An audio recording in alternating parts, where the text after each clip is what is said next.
आपण बघत आहे police news point. Police news पॉइंटमध्ये आपला हार्दिक स्वागत आहे. ज्याच्यामध्ये भारतीय न्याय संहिता असेल, भारतीय नागरिक सुरक्षा संहिता असेल आणि भारतीय साक्ष संहिता असेल, या सगळ्या कायद्यांनी आपल्याला विशेषतः फॉरेन्सिक एव्हिडन्स हा अत्यंत महत्त्वाचा केलेला आहे. आता तर विविक्षित गुन्ह्यांमध्ये फॉरेन्सिक व्हॅन घेऊन फॉरेन्सिक एव्हिडन्स गोळा करणं हे अनिवार्य करण्यात आलेलं आहे. आणि आपल्याला माहिती आहे की शेवटी अनेक वेळा आपण पाहतो ह्युमन एव्हिडन्स जो असतो, व्यक्ती जो असतो, तो होस्टाईल होतो. पण फॉरेन्सिक एव्हिडन्स हा technical evidence, legal evidence, forensic evidence हा कधी होस्टाईल होत नाही. तो एखाद्या वेळेस चुकू शकतो, पण तो होस्टाईल होत नाही, तो खोटं बोलत नाही. आणि म्हणून एखाद्या गुन्ह्यामध्ये रेट ऑफ कन्व्हिक्शन वाढवण्याच्या दृष्टीनं त्या त्याची नीट निर्गती झाली पाहिजे आणि जो दोषी असेल त्या दोषीला शिक्षा मिळाली पाहिजे आणि हे सगळं कार्य वेगानं झालं पाहिजे.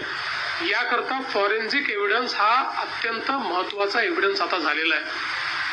आज आपण पाहतोय की एक काळ असा होता 2013 साली आपल्या महाराष्ट्राची जी काही या ठिकाणी रेट ऑफ कन्व्हिक्शन होता हा 9% होता. म्हणजे 100 केसेस जर त्या ठिकाणी ट्रायलला गेल्या तर 91 गुन्हेगार सुटत होते आणि केवळ 9 लोकांना शिक्षा होत होत्या. आपण 2014 नंतर मोठ्या प्रमाणात बदल केले, वेगवेगळ्या पद्धती अवलंबल्या, टेक्निकल एव्हिडन्स, फॉरेन्सिक एव्हिडन्स याच्यावर भर दिला, 14 नवीन GR काढले आणि बघता बघता आता आपण 9%वरनं 54%वर गेलो.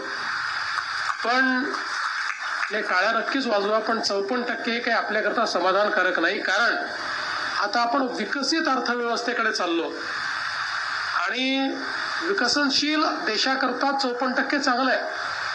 पण ज्या विकसित अर्थव्यवस्थेकडे आपण चाललो आहे तिथे आपल्याला रेट ऑफ कन्व्हिक्शन 90%वर घेऊन जायचं आहे.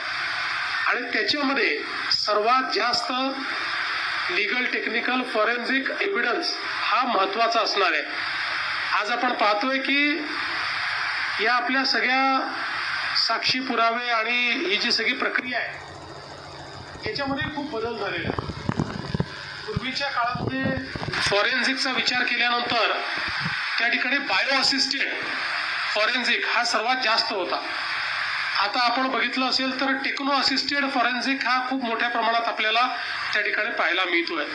आणि विशेषतः टेक्नॉलॉजीचे गुन्हे हे इतक्या मोठ्या प्रमाणात वाढले आहेत, सायबरचे गुन्हे इतक्या मोठ्या प्रमाणात वाढले आहेत, फ्रॉड्स वेगवेगळे इतक्या मोठ्या प्रमाणात वाढले आहेत की आपली जी काही कामाची पद्धती आहे आणि आपल्याकडे येणाऱ्या कामाचं वैविध्य जे आहे हे देखील मोठ्या प्रमाणात बदललेलं आहे.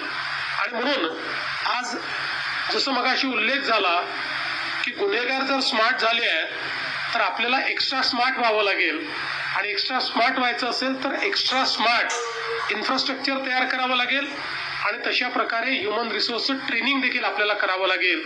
आणि म्हणूनच आज आपण पाहू शकतो की देशातली सगळ्यात आधुनिक अशा प्रकारची या ठिकाणी सायबर फॉरेन्सिकची व्यवस्था ही महाराष्ट्रामध्ये आपण तयार केलेली आहे. या ठिकाणी देशातली सगळ्यात आधुनिक सायबर लॅब ही आपण महाराष्ट्रामध्ये तयार केलेली आहे. आज जी कॅपेबिलिटी महाराष्ट्राने तयार केलेली आहे ती आता अन्य कुठल्याही राज्याकडे नाही. किंबहुना अनेक राज्यातले लोक आता आपल्या महाराष्ट्रामध्ये येऊन आपल्याला विनंती करतायत की अशा प्रकारची लॅब आपण तयार करून द्या.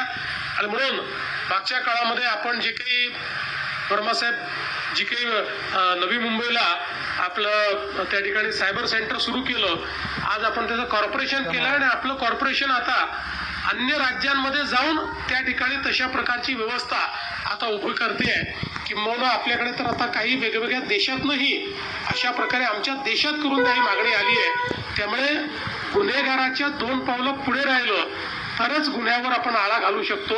आणि त्या दृष्टीने या सगळ्या व्यवस्था या अत्यंत महत्त्वाच्या आहेत आणि मला असं वाटतं की त्या आपण चांगल्या प्रकारे करतो. आजचे जे तिन्ही कार्यक्रम आहेत हे त्या दिशेनंच आपलं पाऊल आहे.